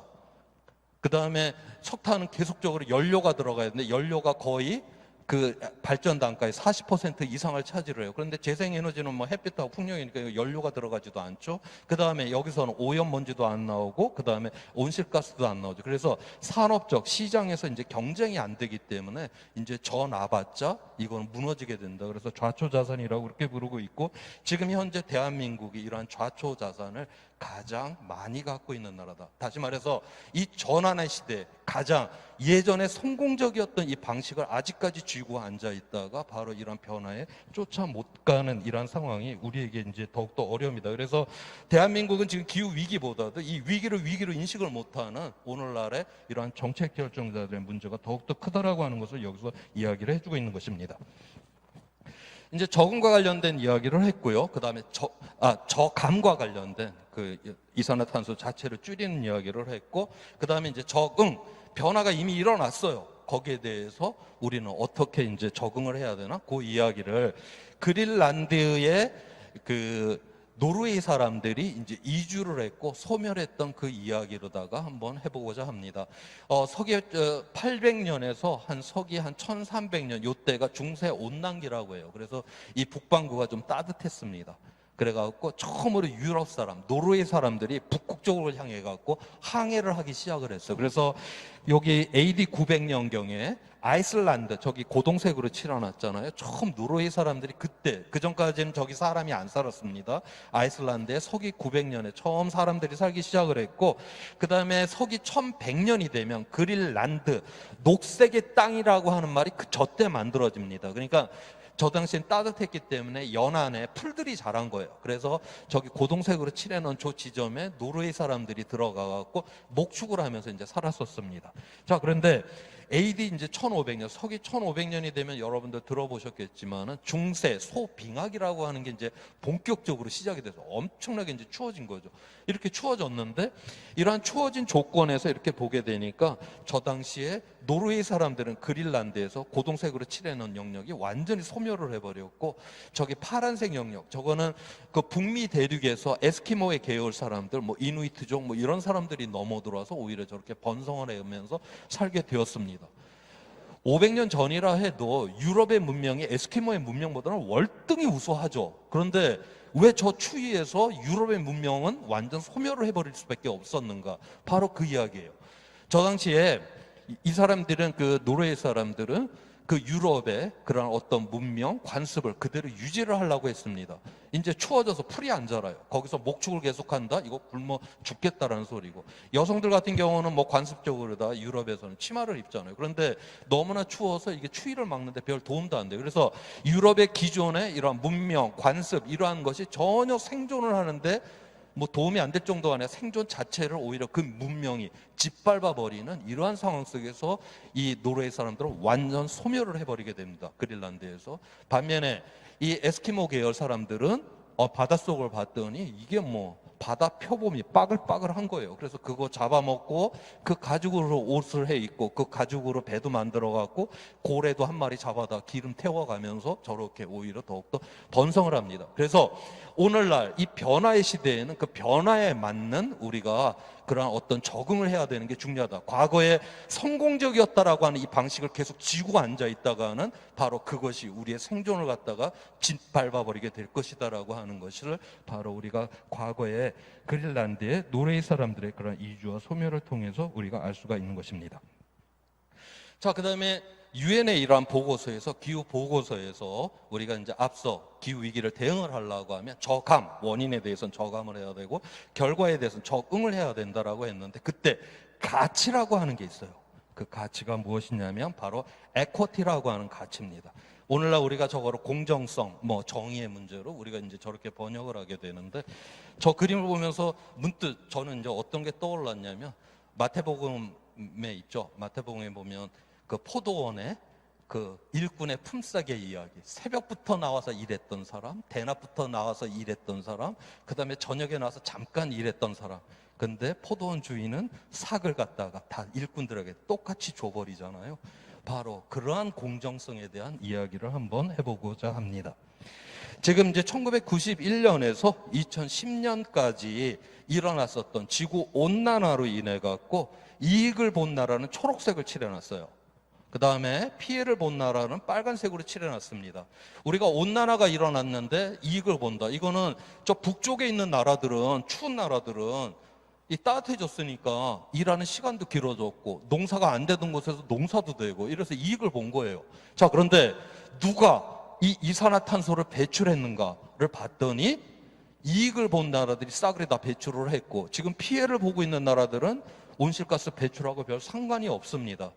저기 뭐 태평양상의 그런 섬나라들이 막 해수면이 올라가고 나라가 없어지려고 하고, 방글라데시 같은 데가 워낙 저지대 국가인데 거기 해수면이 올라와서 농토를 다 못 쓰게 만들고, 근데 거기 사는 사람들은 온실가스 배출하고 아무 상관이 없는 사람들이에요. 그런데 바로 이 가난한 나라의 가난한 사람들이 이런 피해를 온팍 다 뒤집어 쓰고 있다라고 하는 것이죠. 바로 이게 국가 간의 이런 정의롭지 못함의 문제가 바로 여기 있다라고 하는 것입니다. 그 다음에 이제 소득 간의 정의의 문제가 있습니다. 지금 이 그림은 1990년에서 2015년까지 그 소득 수준에 따라서 이제 그 이산화탄소 온실가스 배출량을 나타내고 있는데, 저기 까만색으로 칠해 놓은 거는 전 세계에서 가장 잘 사는 사람 상위 1%인 사람들이에요. 전 세계에서 가장 잘 사는 사람 상위 1%가 전체 온실가스의 15%를 지금 배출을 하고 있습니다. 그 다음에 가장 녹색으로 되어 있는 거, 전 세계 절반인 가난한 사람 절반은 맨 밑에 보게 되면 7%만 배출을 해요. 그래서 상위 1%인 사람들이 전 세계 가난한 사람 절반인 사람보다 2배 이상을 지금 배출을 하고 있다라고 하는 것이고요. 그 다음에 저기 회색 빛깔까지 이제 포함을 하면 소득 수준 상위 10% 안에 들어가는 사람들입니다. 소득 수준 상위 10% 안에 들어가 있는 사람들이 전체 온실가스의 52%를 지금 배출한다는 거예요. 그래서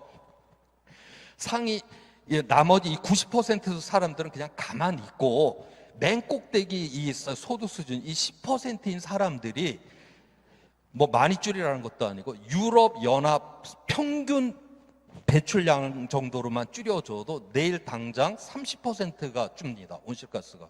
그래서 기후 위기다라고 하는 거는 전 세계 사람들이 어깨를 걸고 함께 이거는 해결을 해야 되는 문제예요. 그렇다라고 해갖고 우리 모두 함께 줄입시다 이렇게 말하면 이건 정의롭지 않은 것이죠.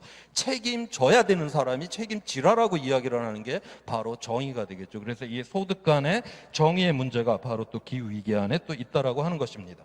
그 다음에 세대 간의 이 정의의 문제가 또 있습니다. 지금 이 그림은 뭐냐면 출생 연도별로다가 배출을 할 수 있는 이산화탄소의 양을 나타내고 있습니다. 하늘색으로 표시된 거는 우리가 1.5도를 막는 경우이고 그 다음에 빨간색은 2도를 막는 경우입니다. 지금 1970년대생들, 뭐 60년대생들, 뭐 50년대생들 이미 다 배출했잖아요. 뭐 어째요? 뭐 다 배출했는데. 그런데 만약 1.5도를 막는다라고 하면 지금 우리 어린 세대들은 자기 할머니나 할아버지 세대에 비해 갖고 6분의 1밖에 배출을 할 수가 없어요. 이거 굉장히 불리하죠. 그런데 아직까지도 물론 뭐 탄소 중립을 한다, 뭐 선언은 열심히들 하고는 있지만 아직 구체적으로 이렇게 줄이는 이러한 액션들은 아직까지 그렇게 이루어지지 않고 있는 그런 상황에 있습니다. 우리나라에서 이제 미세먼지 문제가 굉장히 큰 이슈예요. 그런데 미세먼지라고 하는 거는 배출이 된 다음에 대부분이 햇빛하고 반응을 해서 하루 이틀이 지나면은 자연적으로 다 없어집니다. 가장 오래가는 미세먼지가 5일 이상 가는 게 없어요. 그러니까 미세먼지는 우리가 더 이상 배출을 하지를 않으면, 전혀 배출을 하지 않으면 일주일 후에 0이 돼버리는 값이에요. 그래서 궁극적으로 미세먼지 문제는 우리 세대의 문제로 끝이 납니다. 어찌됐든 간에 다음 세대로 넘어가는 문제가 아니에요. 그런데 온실가스는 한번 공기 중에 배출이 되고 나면 수백 년 동안 그대로 남아 있습니다. 다시 말해서 온실가스는 누적이 되는 거예요. 자, 그래서 오늘날 우리의 시대에는 온실가스를 배출해서 너무나 편익이란 편익은 다 누리면서 우리가 살고 있습니다. 자동차를 몰고 여행도 다니고 공장을 돌려서 좋은 옷도 입고 엄청난 편익을 지금 누리는 거예요. 온실가스를 배출해 가면서. 자, 그런데 우리의 어린 세대, 우리의 미래 세대는 오늘날 우리가 배출하는 이 온실가스로 인한 편익은 하나도 없어요. 그런데 이건 누적이 되잖아요. 없어지지 않고. 그래서 누적된 그 기후 위기에 가중된 위험을 우리의 미래 세대는 그대로 감당을 해야 되고 이거를 처리를 해야 됩니다. 다시 말해서 기후 위기를 일으킨 원인 그 세대하고 이거를 뒤에서 감당하고 처리를 해야 되는 세대가 틀리다라고 하는 바로 세대 간의 정의의 문제가 또한 여기에 있다라고 하는 겁니다. 그래서 기후 위기다라고 하는 건 궁극적으로 정의롭지 않은 세상 속에서 일어나는 것이고, 바로 기후 위기를 대응한다라고 하는 거는 정의로운 세상을 만들 때만이 바로 기후 위기를 해결할 수 있다라고 그렇게 보는 겁니다. 자, 그래서 앞으로 그러면 우리는 어떠한 세상을 만들어야 되느냐? 거기에 대해서 이제 좀 더 한번 살펴보도록 하겠습니다. 맨 앞에서 지난 이제 10,000년 전부터 해갖고 기후가 안정적이다라고 그렇게 이야기를 했어요. 농업이 가능한 안정적인 조건이라고 했는데, 우리가 역사책에 보면 정말 뭐 계속 자연 재난이 끊임없이 일어났죠. 그래서 지난 10,000년이라고 하는 이러한 우리가 홀로서의 안정적인 농업이 가능했던 이 조건 하에서도 자연적으로 기후가 앞서 뭐 중세 소빙하기니 뭐 이런 식으로 다 계속 변화가 있었습니다. 자연적인 변화예요. 그 다음에 이게 길게는 한 1,000년 넘게, 짧게는 수백 년 동안 이러한 기후 변화들이 있었습니다. 그래서 그러한 변화를 지금 나타내고 있는 그림이고, 저게 이제 울룩들룩하는 그 하나하나에 마다 바로 인간의 역사가 아주 드라마틱하게 변했습니다. 제가 오늘 이 시간에 다 이야기는 하기는 어렵고요. 저 중에서 지난 10,000년 동안 농업이 가능했던 조건이기는 했지만은 그 중에서 가장 인간이 고통스러웠던 기후 조건이 고통스러웠던 그때 과연 인간은 이거를 어떻게 극복을 해냈는가, 그 이야기를 한번 해보도록 하겠습니다. 하나가 여기 추계 시대라고 하는 건데요. 이거는 기원전 8세기에서 3세기 정도이고요. 그 다음에 그 뒤에 즉 그 소빙하기다라고 하는 거는 14세기에서 한 18세기 요때예요. 요때 이제 기후 조건이 무척 안 좋아갖고 농업 생산량이 뚝 떨어졌습니다. 다시 말해서 사람들이 다 이제 배가 고팠던 그러한 시절이에요. 바로 그 시절에 먼저 이 추계 시대 때 요때를 보게 되면 민족의 이동이 대단히 심하게 됩니다. 배가 고팠기 때문에 이동을 할 수밖에 없죠. 그런데 이동을 하다 보면 다른 민족과 만나게 돼요. 그 다음에 저 당시는 그 철기를 보편적으로 사용을 하던 시기예요. 그래서 민족과 민족이 만나면 전쟁이 붙게 되고, 그 다음에 철기를 사용했기 때문에 대량 학살이 일어났던 그러한 시절입니다. 배가 고팠고 이동을 해야 되고, 민족을 만나면 타민족을 만나면 전쟁을 해야 되고, 대량 학살이 일어나고, 이렇게 이제 비참한 그러한 시절이었는데, 저때 그 영국의 종교학자죠, 카렌 암스트롱이라고 하는 분이 이제 추계 시대라고 하는 책을 썼는데, 그 책에 이제 무엇이라고 돼 있냐면 바로 저때가 우리 중국에서는 춘추 전국의 시대입니다. 정말 끊임없는 전쟁의 시기였죠. 그때 바로 측은지심, 타인에 대해서 극률한 마음을 갖자라고 하는 바로 이제 우리가 유교가 이제 이 당시에 이제 등장을 했고, 동일한 요 시대에 인도에서는 바로 생로병사의 그러나 고통에 대한 아픔을 이야기를 했던 석가모니가 등장하는 불교가 이제 등장을 했고, 그 다음에 유럽 그리스에서는 필로폰네소스의 전쟁이 이제 붙어갖고 아테네가 스파르타에 패전을 했죠. 바로 그 패전의 그 상황 속에서 바로 소크라테스, 플라톤, 아리스토텔레스가 그 당 요때 등장들을 합니다. 그 다음에 그리스에서는 연극의 무대 위에 코미디를 올리지를 않죠. 비극을 올리죠. 타인의 고통에 공감을 하고자 하는 바로 이러한 비극들을 무대 위에 그렇게 올리게 됩니다. 그래서 그 다음에 이 중동 지방에서는 이때 유대인들은 바벨론 포로의 시기입니다. 바벨론 그 포로의 시기에 이 사람들이 어떤 작업을 했냐, 그 성서에 이 문서들을 갖다가 모아갖고 바로 구약을 갖다가 바로 요 시절에, 그래서 그 유대교의 하나의 구약의 어떤 그 틀을 갖다가 이 당시에 만들어내죠. 그래서 그 뒤에 등장하는 바로 내 이웃을 내 몸과 같이 사랑하라 하는 그런 예수의 메시지가 이제 등장하는 그러한 기반을 이제 준비를 하고요. 그래서 이때 이렇게 독립적인 이러한 지역들인데, 이 독립적인 지역들에서 동시적으로다가 바로 황금률이라고 하죠. 내가 남으로부터 당했을 때 싫어하는 행동을 너는 남에게 하지 말라라고 하는, 이건 동일한 메시지가 동시적으로다가 이 시대에 이게 종교적으로 철학적으로 완성이 됐던 때가 바로 이때이고요.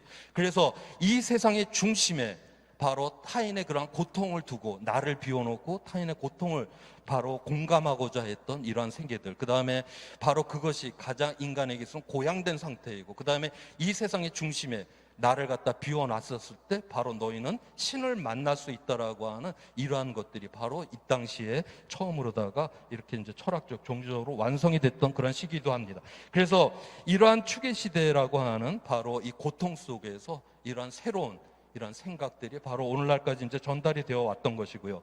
그 다음에 이 소빙학이라고 하는 요때 이제 접어들게 되면 바로 이제 증거에 의해 갖고 이 세상을 합리적으로 해석을 하려고 하는 이러한 운동이 일어났고, 바로 그러한 과정에서 바로 이제 산업혁명도 일어나게 됐고, 그 다음에 소빙학이 때 오늘날 우리가 사상의 맹아라고 하는 것들이 다 소빙학이 때 바로 다 일어났었습니다.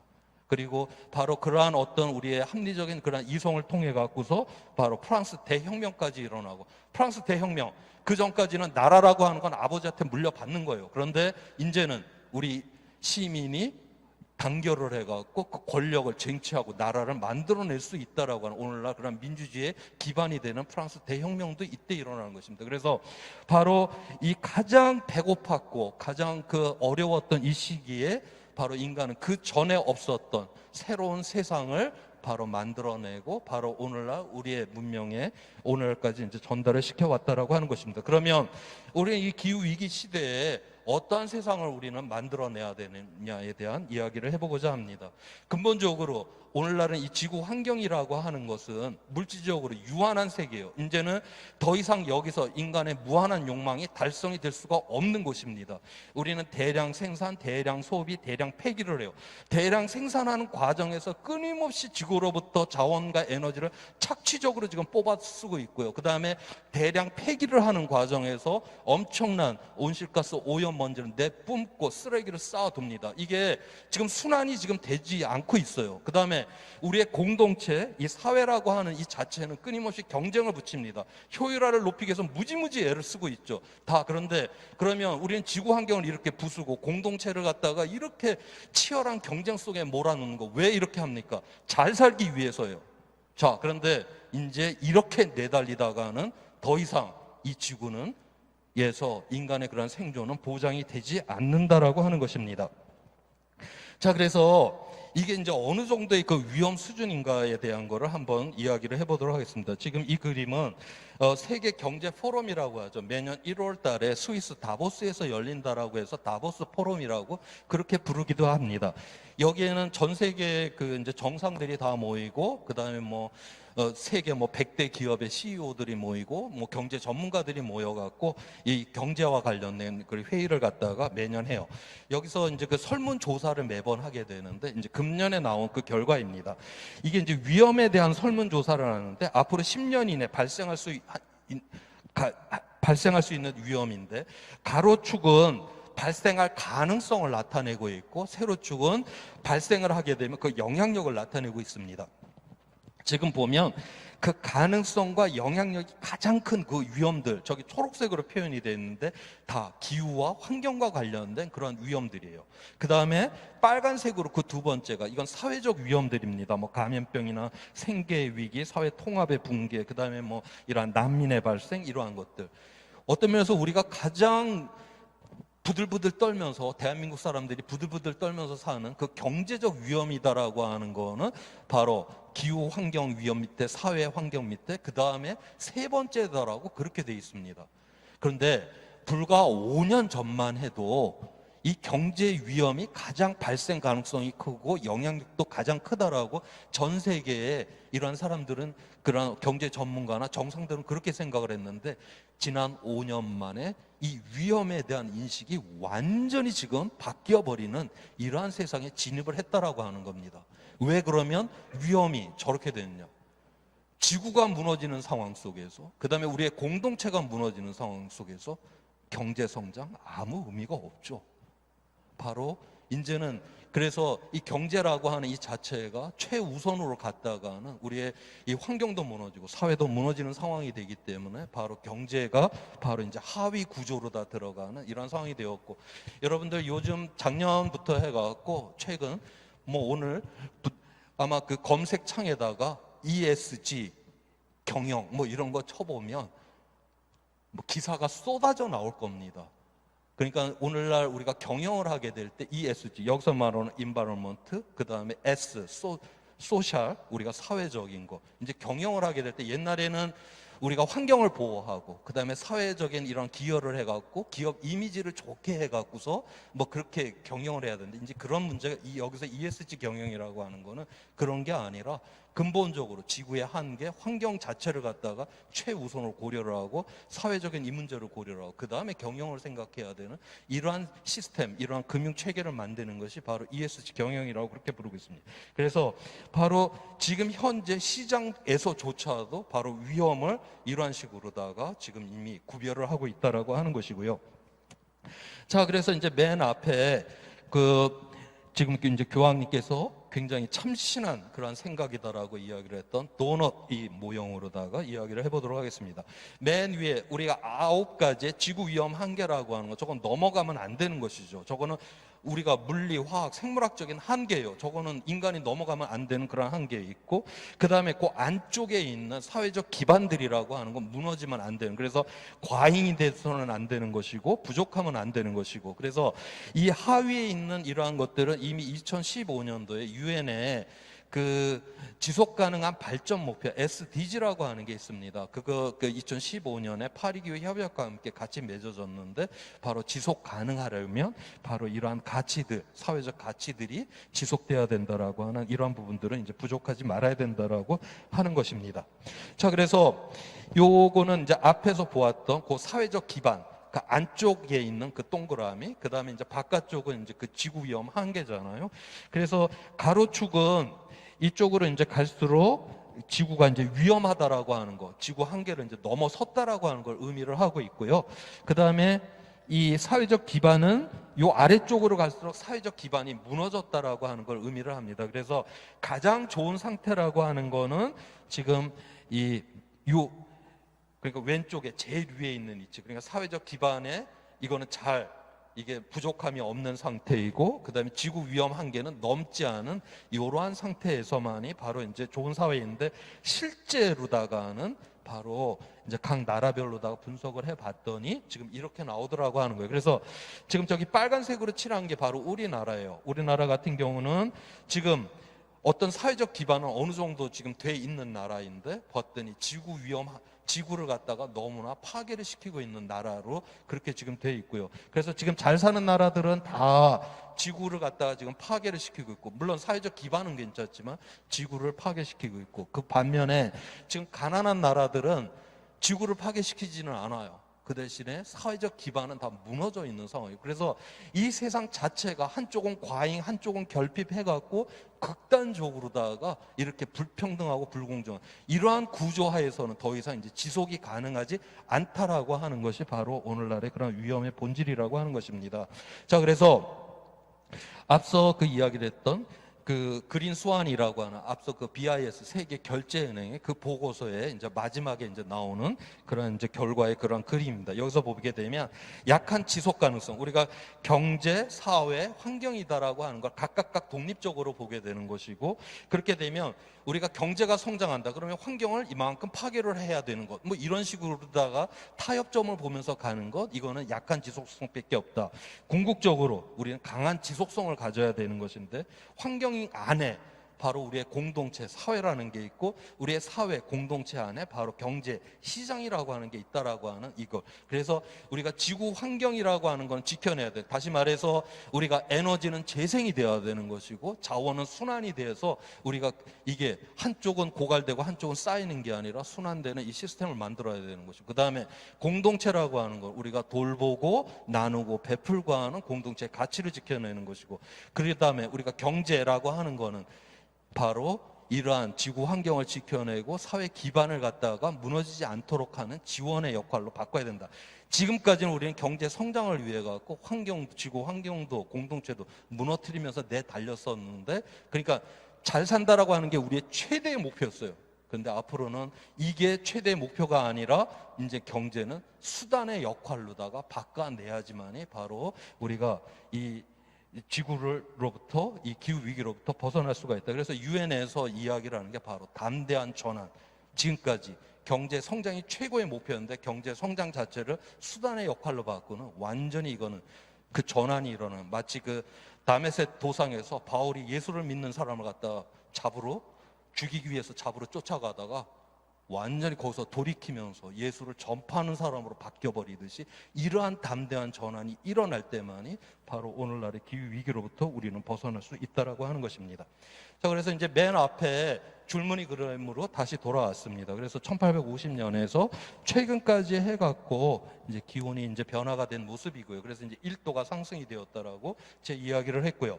그 다음에 미래 위쪽에 있는 거는 우리가 파리 기후 이 협약이었던 2도 이내로다가 지구 기온을 안정화시키는 경우에 이제 기온의 변화를 나타내고 있고, 아래쪽은 전혀 우리가 온실가스 저감을 하지를 않아갖고 극단적으로다가 온실가스를 배출해서 금세기 말에 4도 내지 5도까지 기온이 올라가는 경우입니다. 지금 이 그림에서 보듯이 미래의 기후라고 하는 거는 자연이 결정하는 게 아니죠. 우리가 인간이 어떤 세상을 만드냐에 따라서 미래의 기후가 결정이 된다라고 하는 것이고, 바로 위쪽은 우리가 지속이 가능한 것이고, 아래쪽은 지구가 이 우리의 문명이 무너지는 그러한 경우를 지금 나타내고 있다라고 하는 것이고, 바로 오늘날의 이 기후 위기를 지금 우리 세대는 첫 번째로 인식을 한 세대예요. 그 다음에 이 위기를 또한 막을 수 있는 마지막 세대이기도 합니다. 그래서 바로 그만큼 우리 세대의 그러한 책임성이 크다라고 하는 것이고요. 바로 지금 세대가 이 기후 위기를 막지를 않는다라고 하면 인류 역사상 최초로다가 자기의 미래 세대의 생존을 저렇게 짓누르는 세대가 바로 지금 우리의 시대가 될 거다라고 하는, 그만큼 우리의 책임성이 지금 크다라고 하는 것이고요. 그래 2018년도에 그레타 툰베리라고 하는 소녀가 이제 스웨덴 의사당 앞에서 홀레 저렇게 피켓 시위를 했습니다. 자기가 이제 어른이 되게 되면 어차피 이 세상 기후 위기로 너무나 이제 힘든 그러한 세상이 되게 되는데, 바로 지금 책임져야 되는 사람들이 법을 만들어주고 이거를 갖다가 기후 위기를 대응을 해줘야 되는 거 아니냐라고 하면서 홀로 저렇게 피켓 시위를 했는데, 그 다음에요 2019년도가 되게 되면 전 세계적으로 다 청소년 기후 위기 비상행동에서 거의 150만 명이 모입니다. 그리고 그해 9월이 되게 되면 전 세계적으로 다, 우리나라에서도 이제 한 5천 명이 모였는데 전 세계적으로 한 700만 정도가 모이게 되는 이러한 행동을 하게 됩니다. 그래서 이 하나의 소녀의 그러한 이야기에 이런 많은 사람들이 이렇게 공감을 하는 이러한 경우로 가게 되는데, 그만큼 오늘날 우리가 기후 위기다라고 하는 이러한 대응에 있어서 우리가 새로운 이야기를 만들고 새로운 거기에 우리가 함께 그러한 이야기를 이제 믿는 가운데서 바로 이제 변화가 일어날 수 있다. 다시 말해서 우리가 돈이라고 하는 거, 우리가 물질적으로 보면 종이 쪼가리에 불과하죠. 그런데 그게 왜 그렇게 우리의 삶을 지배를 해요? 거긴 이야기가 하나 있습니다. 교환의 가치가 있다라고 하는 그 이야기가 하나가 있고, 그 다음에 우리 모두가 다 믿어버렸잖아요. 교환의 가치가. 만약 여기서 대부분이 믿지를 않는다라면 그건 그냥 종이 쪼가리 그거로 그냥 끝났을 거예요. 그런데 믿어버리는 순간 그게 종이 쪼가리 그 이상의 이 아니라 우리의 삶을 갖다 지배를 해버리는 이러한 거로 가지고, 그래서 우리는 하나의 이야기, 우리 모두가 함께 믿어버리게 되면 정말 어마어마한 그러한 새로운 세상을 만들어낼 수가 있다. 바로 이제 이 툰베리라고 하는 한 소녀의 그 이야기가 이렇게 이제 울림이 있듯이 바로 오늘날 기후 위기 대응이라고 하는 걸 우리가 지금까지 없었던 새로운 세상의 그런 가치의 세상을 이야기를 해야 되고, 바로 그거를 우리가 믿어낼 때 우리가 만들어낼 수 있다라고 하는 겁니다. 이거는 이제 제가 그 빛내림 현상이라고 하는 이제 제 서귀포 앞바다에 이제 벌어진 그런 현상을 지금 보여드리고 있는데요. 대낮에 하층운이 빽빽하게 끼어 있게 되면 새까맣게 됩니다. 그런데 그 와중에 어딘가 구멍이 하나 빵 뚫리게 되면 저렇게 이제 빛내림 현상이라고 하는 게 아주 찬란하게 멋들어지게 그렇게 보이게 됩니다. 독일의 그 사회학자인 울리백이라고 하는 그 사회학자가 뭐라고 했냐면 오늘날의 기후 위기를 희망적 파국이다라고 하는 그런 표현을 썼어요. 그러니까 우리가 만약에 이러한 기후 위기가 없었다라고 하면 오늘날의 그런 불평등한 거, 그 다음에 우리가 과잉되게 써서 지구의 환경을 이렇게 무너뜨리고 있는 거, 이거 뭐 괜찮은 거 아니야? 우린 다 그렇게 이게 정상인 줄 알고 그렇게 살아갔을 거예요. 그런데 바로 우리는 이 기후 위기 앞에서 우리의 삶 자체가 뭔가 우리의 공동체가 지금 문제가 있다는 걸 깨닫고 성찰하게 되고, 그러면서 새로운 세상을 꿈꾼다라고 하는 그러한 측면에서 기후 위기는 희망적 파국이라고 하는 그러한 표현을 썼습니다. 바로 저 빛내림 현상처럼 바로 우리가 이런 어둠 속에서 새로움을 갖다 이제 발견할 수 있다라고 하는 것이고요. 그래서 맨 앞에 제 이야기를 시작을 했던 그 레더스 드림, 우리 프란시스코 그 교황님께서 썼던 그 책의 한 구절을 읽으면서 제 이야기를 마감하도록 하겠습니다.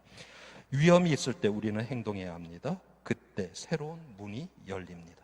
네, 고맙습니다.